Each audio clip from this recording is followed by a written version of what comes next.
Good morning everyone, my name is Michelle. I hope you're doing well.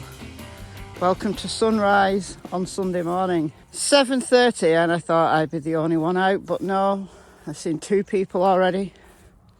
Irritating. Cassie's full of the joys of spring this morning. She can hear ducks periodically quacking and it's driving her mad because she doesn't know where they are. What I want to talk about this morning is the Summerwells case and the possibility that someone may well have pulled off the perfect crime. So let's consider that question. Has someone pulled off the perfect crime? We've had a little bit of indication from Detective John Pruitt earlier this week, the lead investigator of the case from Hawkins County Sheriff's Office. He's given us a little bit. He says they believe she's close by. Her wandering off and getting lost is still a possibility.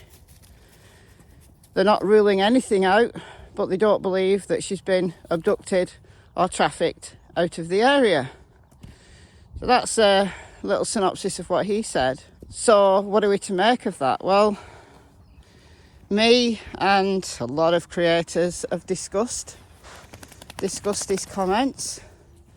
Some people agree with him, some people don't. Some people think that the combined efforts of the Hawkins County Sheriff's Office, the TBI, the FBI, the card team, they're doing a really rubbish job because they haven't found her yet.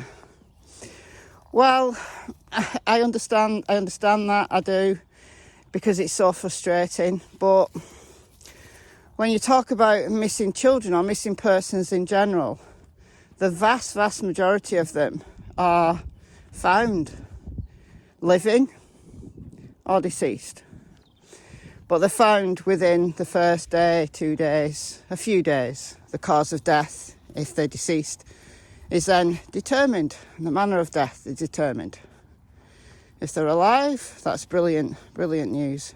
And I follow a lot of missing child cases, and the vast majority, it doesn't matter whether they're 4 or 14, missing persons, whether they're 24 or 84, the majority are located. In the early days, the first few days, one of the press conferences, Leslie Earhart from the TBI said, this case is outside of the norm. And it's very prophetic, given this case is beyond anything I've ever seen before. But I think that's largely the result of Don Wells, her dad, being on YouTube almost nightly at one point, his escapades, his DUI charge, and then since he's been in jail, Candice has done the same. Candice has got a new lease of life. She's loving life. She just needs a tattoo with Bella Vita written on it, a beautiful life, as Casey Anthony did. And look how that one turned out, little Kaylee Anthony. She was found several months later, very close to her home, very close. I don't know how no one found her before that. She must have been moved there. But that's what happened, guys. But then there are some cases that are highly unusual and very memorable. And I hope that Summerwells isn't going to be one of those. That we do find out sooner rather than later, hopefully, what happened to Summer. I'm going to give you some examples from previous cases. But before I do that and discuss the question, has someone pulled off the perfect crime, I just want to mention the grand jury. There is a grand jury sitting tomorrow, 9 a.m, Rogersville time, Eastern Standard Time, as has been reported a few days ago in the media outlet, the Rogersville Review. And I've already seen comments, so I'm just preempting this, getting in front of it all. When are we going to find out whether this is Summer, whether they're discussing Summer or not? And will we get the result like the same day, the day after that? No. That's not how grand juries work. I've got a video about grand juries, just a very basic kind of outline of the role of a grand jury as opposed to a trial jury. So check that out. I'll leave it in the cards.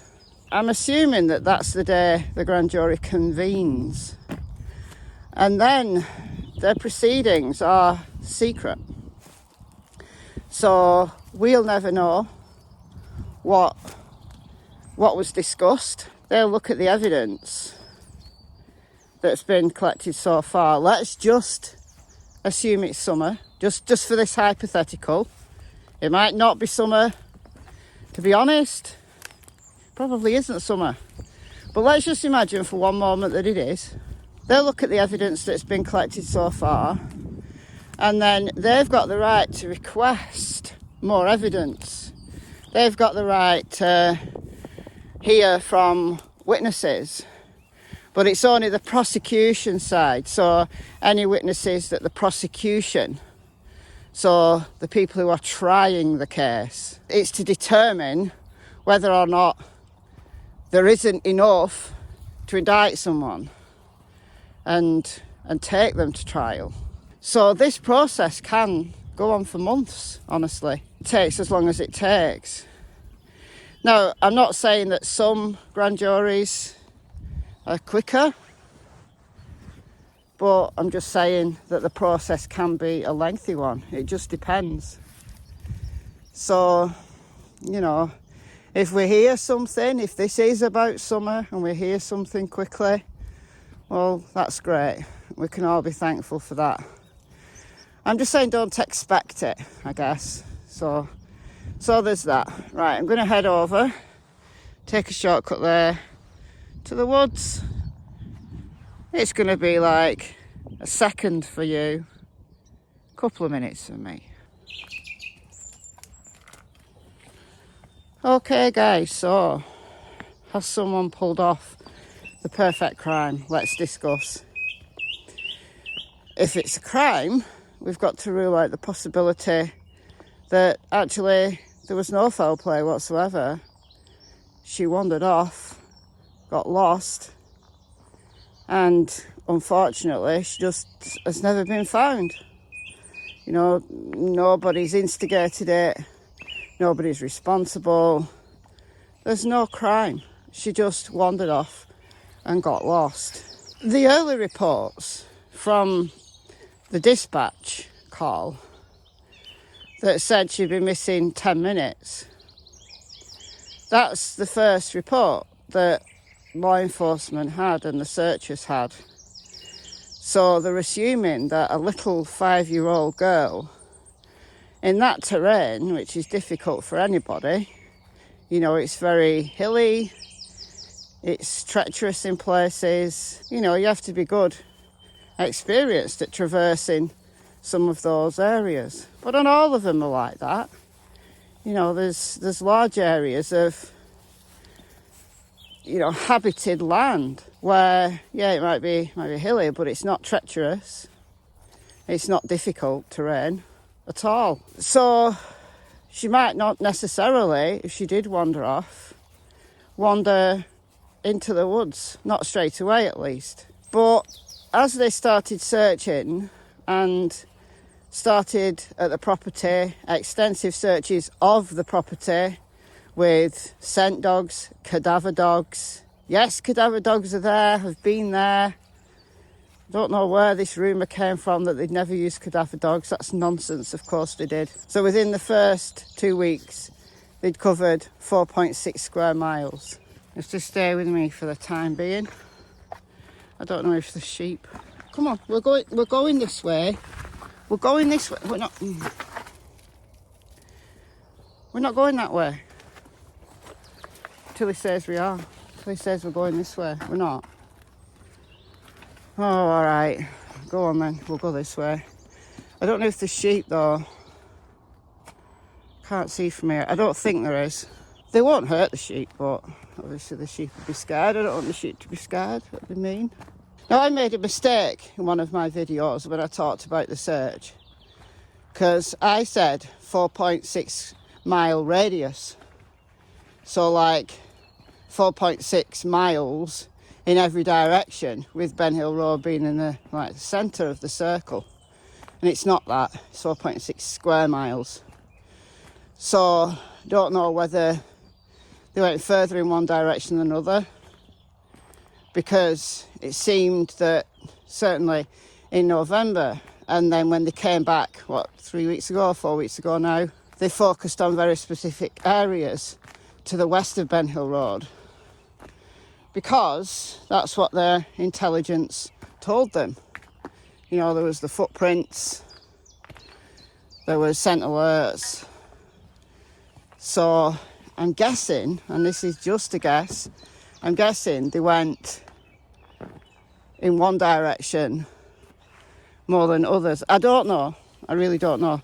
But it sounds a lot, 'cause it's like 3,000 acres, but it's not a lot when you consider the vastness of just that one mountain that Summer lives on. And there's lots of talk about, at the moment, it keeps coming up, let's just say this, about what Don said about going over the other side of the mountain, over Chimney Top. Summer could not have got there. So if she'd wandered away and got lost, if she's more than a mile, surely there has to be foul play involved if she got further than that. Well, you see, the thing is, she wasn't just missing 10 minutes. It's likely she was missing much longer than that, and it just wasn't reported. They said 10 minutes, but it could have been an hour, could have been 2 hours. How far can a 5-year-old get in an hour or 2 hours? You know, did she just wander that little bit too far, maybe following the dogs? Because Don said the dogs weren't there that day. Jodie Sue has said the dogs weren't there that day. Did she follow the dogs? By the time she realised she was lost, she was totally lost, and she went in the wrong direction, and she wandered outside of that search area. I don't think it's likely. If she'd been following dogs, well, wouldn't she follow the dogs back home?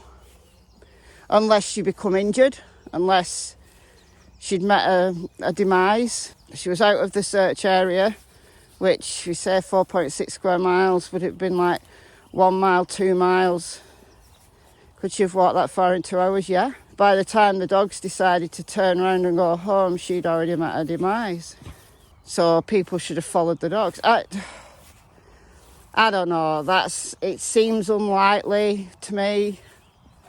Anything's possible, but it does seem unlikely, I've got to say. You know, there have been cases. Recently there was Elijah Kensinger from Knoxville who went for a walk with his dog, and I think he was like 1.5 miles away from home, and he was found. He was out all night, but he was found within 24 hours, alive and well, and he just wandered too far and got lost. It's possible, like, if you're in like a wooded area where you've got like no landmarks, you know, you take one wrong turn and you're lost. I don't know, I just don't think it's likely. I mean, look, you can go back to 1969 though, to the case of Dennis Martin. Again, Tennessee case in the Great Smoky Mountains. 6-year-old Dennis Martin playing a trick on his dad, and his brother and their friends went one way, little Dennis went another way. They expected him to like come round a corner, and he didn't. And he was literally gone a handful of minutes before the search started. And to this day, Dennis has never been located. There was mistakes made in that search though, big mistakes made. So I did this case in Crime Stories Sunday, the series that I do. Well, it's taken a hiatus, but it's one of the episodes in the Crime Stories Sunday playlist over on Michelle Walks. Go and check it out, put the link to it there. Could there have been mistakes made in someone's case in the search and they've missed vital clues? It's always possible, but this isn't 1969. You know, the technology that search crews have today is far beyond what they had in 1969. You know, they've got drones, they've got heat-seeking technology. 1969 they had helicopters, which were used in Dennis's case, but the technology they got today, you know, dwarfs that from 1969. So, and they go over the same areas again and again with drones and that. So, I don't know, I find it unlikely. I do. Like in my gut, I just find it unlikely. Molehills. I am a mole and I live in the hole. What are you doing, digging up the molehills? That's mean. Can you smell the moles? What's in there? What is it? What is it? What is it? What is it?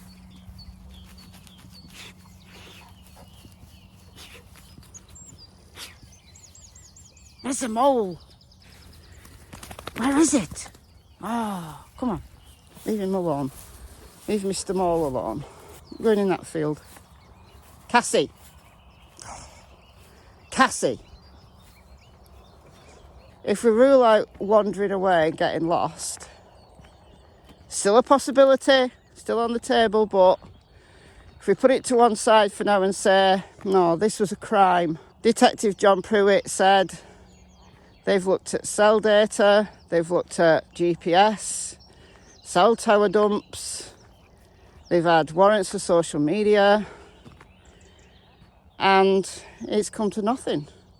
And they're not much further forward than they were last June. They are because it means that they can rule out some things. So presumably it means that the parents were where they said they were, because they'll have tracked them on GPS on their phones. Could the parents have been one step ahead from law enforcement the whole time? I'm no criminal, but I'm not stupid. So if I'd got a dead body that for whatever reason I was responsible for, so let's say I'd committed a murder, or let's say I hadn't meant to kill someone, but it ended up that I did, so manslaughter in the UK, or someone had had an accident and had died, and for whatever reason I wanted to cover that up, either to save my own skin or save the skin of someone that I cared about. So I got this dead body. Well, plenty of places you could hide a dead body around here. You know, this is just a small little wooded area. But up top of River, back that way, there's miles and miles. Someone there. Come here. Come here. Come here. Just wander over this way. No, we're going this way. Come on. I'm no criminal. I've no criminal record. I've no intentions of ever getting a criminal record. I stay within the law. But knowing the little I know about crime, you know, I'd use a vehicle that didn't have GPS tracking, and I wouldn't take my phone. And I'd use roads that had no cameras, which is difficult in the UK because I think we're the most surveilled country in the whole of Europe. So it would be harder in my situation, but in a place like rural East Tennessee, plenty of back roads, isn't there? So with the best will in the world, I might get caught because I might be seen on surveillance. Whereas in rural East Tennessee, it's easier to get away with hiding a body because there's so many back roads. There's lots of roads without surveillance. And if you know the area, you could easily do it. Now, in a vehicle, your cadaver dogs are going to search it, aren't they? Where's that person gone? You saw that person, right? Well, they did. I'm not seeing things. But we'll just carry on going this way anyway. Don't know whether I can actually get through this way. I might have to come back, but I'll just keep walking. Go on. Go on. Go on, it's okay. I know cadaver dogs would want to check my vehicle. So, assuming that the person had just died when I decided to hide the body, and I hadn't dilly-dallied about, or that person had already been dead for some time, then I reckon I've got an hour. Cadaver dogs become somewhat reliable after about an hour and a half, so decomp starts immediately, but cadaver dogs, you know, they're detecting the scent of death, cadaverine, and other scents that are made by the body as proteins break down. It's a smell of death that within a few hours you don't need to be a cadaver dog to smell it. But after about an hour and a half after death, a very good cadaver dog is somewhat reliable in detecting that a dead body's been there. So it depends how long they've been laying there. If you're in an enclosed space, probably more likely they're going to detect it. It's a dead end, look. Can't get through. Or can I? I'm never defeated. Oh, I could get through there, couldn't I? So I'd have to be pretty quick at it. Now, if that person had just died, then I've got an hour. I'll give myself an hour. So I could easily get to a place where I could bury a body. But then I've got to find a place to put them. So I'd probably want to dig a grave. So let's say I got an hour away, and I'd want to dig it fairly deep.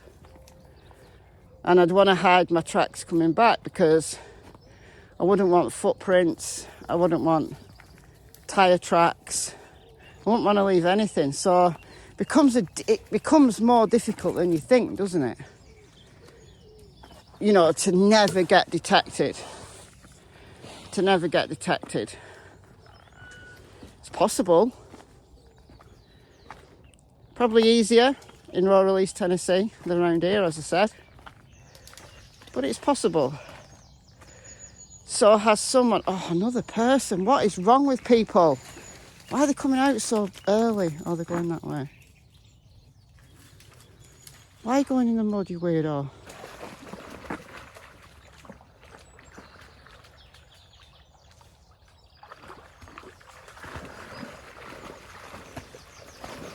That's got to be cold. Was that cold? Has someone had the foresight to do that, to do all that? Do you think Candice would be able to pull that off? I don't know, she's pretty manipulative. But is she that bright that she would have covered all bases? I don't know.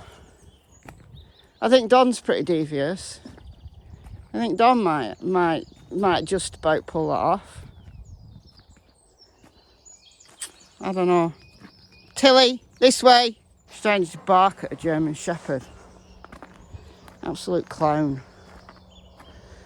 Could they pull it off? Maybe. With the main suspects, I guess, unnamed, of course, but, you know, Sheriff Ronnie Lawson said everybody's a person of interest. But, you know, they always look at the family first. And given just the strange way that Don and Candice have behaved, I'm sure that law enforcement have more than side-eyed them. So they'll have been looked at more closely, I'm guessing, than anybody else.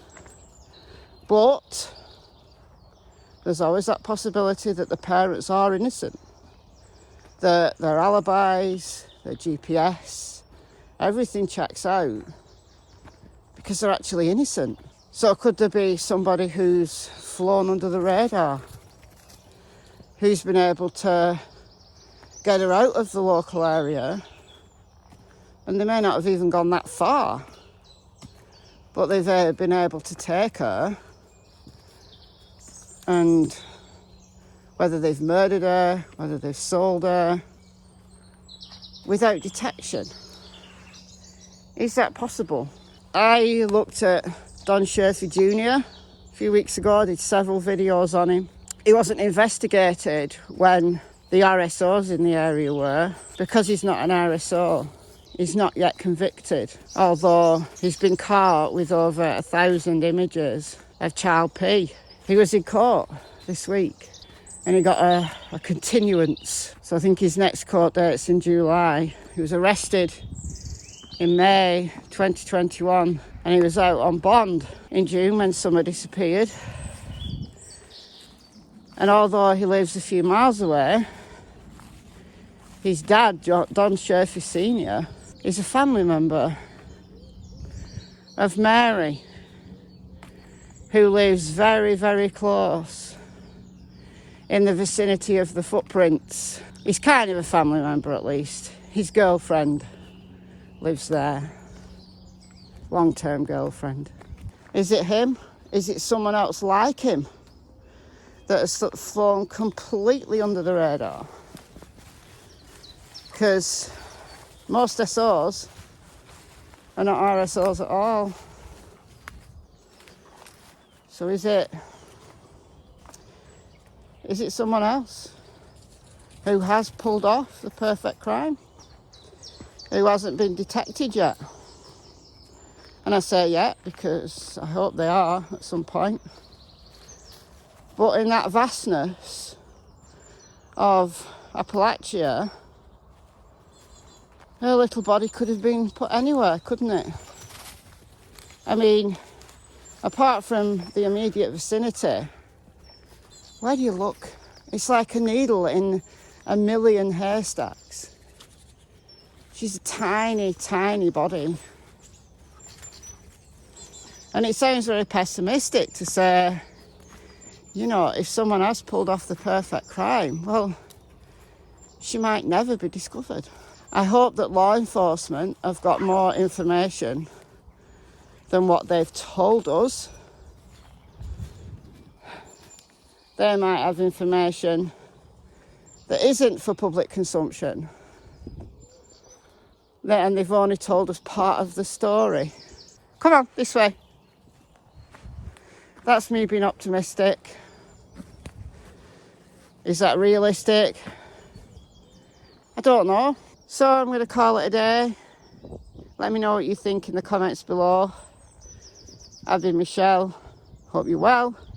I'll see you in the next video. It's goodbye from naughty Miss Tillington and not so naughty Miss Cassie Springer. Here she comes. Nope, she's off. Bye guys.